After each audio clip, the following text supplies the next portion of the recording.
Selamat pagi anak-anak, bagaimana kabar kalian hari ini?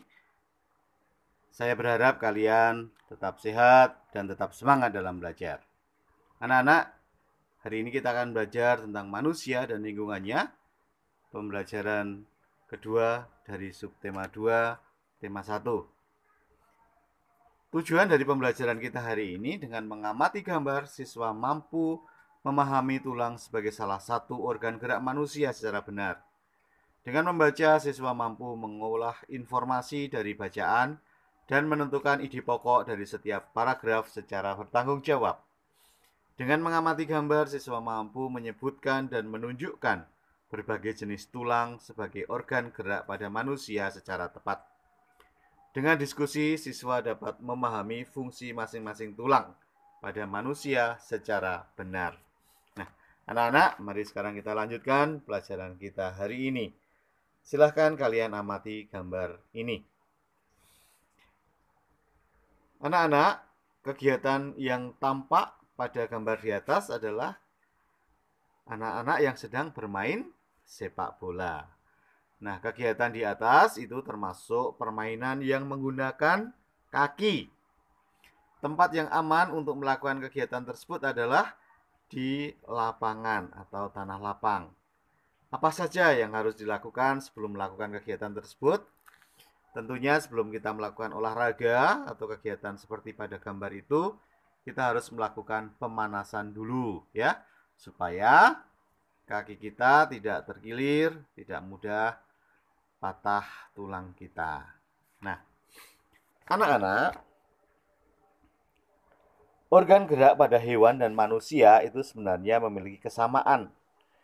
Alat-alat gerak yang digunakan pada manusia dan hewan ada dua macam, yaitu alat gerak pasif berupa tulang dan alat gerak aktif berupa otot. Kedua alat gerak ini akan bekerja sama dalam melakukan pergerakan sehingga membentuk suatu sistem yang disebut sistem gerak. Oleh karena itu, kita bisa beraktivitas ya, seperti berlari, berjalan, menendang, melempar, dan sebagainya. Anak-anak, tubuh manusia, khususnya tangan dan kaki, itu terdiri atas beberapa tulang. Sekarang kita perhatikan gambar ini. Nah, ini adalah tulang-tulang yang ada di lengan kita sebagai alat gerak atas. Yang pertama adalah tulang lengan atas. Itu ini. Tulang hasta itu ini anak-anak. Tulang pengumpil itu yang ini. Tulang pergelangan tangan. Dan yang terakhir adalah tulang telapak tangan. Ada 5 jenis tulang yang ada di tangan kita. Nah, sekarang bagaimana dengan kaki kita? Ini adalah tulang kaki pada manusia. Mulai dari atas adalah tulang paha, tulang kering, tulang betis, ini tulang tempurung, tulang pergelangan kaki, tulang telapak kaki, dan yang terakhir tulang jari kaki. Itu tulang-tulang yang ada di organ gerak kita pada kaki. Nah, anak-anak, setelah kalian memahami beberapa macam tulang yang ada di tubuh kita, coba sekarang kalian diskusikan bersama kelompokmu. Ketua kelompok saya minta untuk diskusi dengan anggotanya melalui WA atau Vidcon, boleh pimpin untuk berdiskusi, yaitu mencari fungsi dari tulang-tulang ini. Nah, setelah itu nanti ketua kelompok melaporkan ke Pak Guru. Anak-anak, berbagai aktivitas dapat kita lakukan dalam kehidupan sehari-hari. Semuanya itu tidak lepas dari karunia Tuhan yang memberikan kelengkapan dan kesempurnaan fungsi bagian-bagian tubuh kita. Sudahkah kalian bersyukur atas itu semua? Kemudian bagaimana caranya bersyukur? Di bawah ini kita akan lihat bagaimana seorang penyandang cacat, namun dia bisa sukses. Coba kalian baca bacaan ini. Ya, bagaimana? Sudah dibaca semuanya? Nah, menarik kan anak-anak? Nah, setelah kalian baca, coba sekarang carilah ide pokok dari setiap paragraf itu. Tuliskan di buku latihan kalian.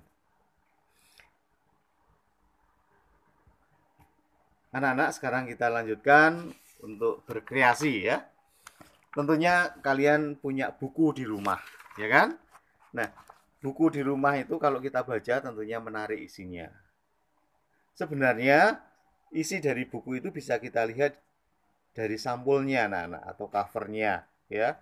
Karena di dalam cover atau sampul buku itu kita bisa membaca ringkasan dari isi buku tersebut, garis besar dari isi tersebut.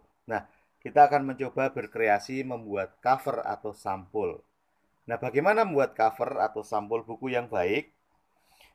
Cover yang baik adalah yang bisa mempengaruhi dan menarik minat orang untuk membaca isi buku secara keseluruhan. Untuk itu, maka sebuah cover memang harus memenuhi unsur-unsur. Ada beberapa unsur yang harus dipenuhi untuk membuat cover, yaitu apa? Yang pertama, harus terdapat judul dengan pemilihan jenis huruf yang menarik dan mencolok. Ini judulnya. Terdapat kalimat penjelas judul yang singkat dan mudah dipahami. Ini mudah dipahami. Lalu terdapat nama penulis. Di sini adalah nama penulis. Terdapat identitas penerbit. Ini menyertakan gambar yang menarik.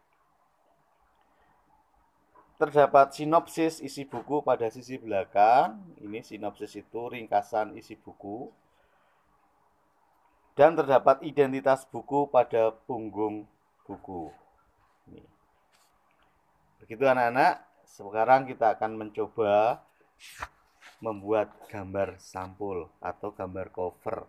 Silahkan kalian gambar di buku gambarmu. Kalian bisa cari contoh-contoh cover yang menurut kalian bagus. Atau bisa juga berdasarkan isi bacaan yang berjudul penyandang cacat manusia. Baik anak-anak, pelajaran kita hari ini kita cukupkan sekian. Semoga bermanfaat bagi kalian.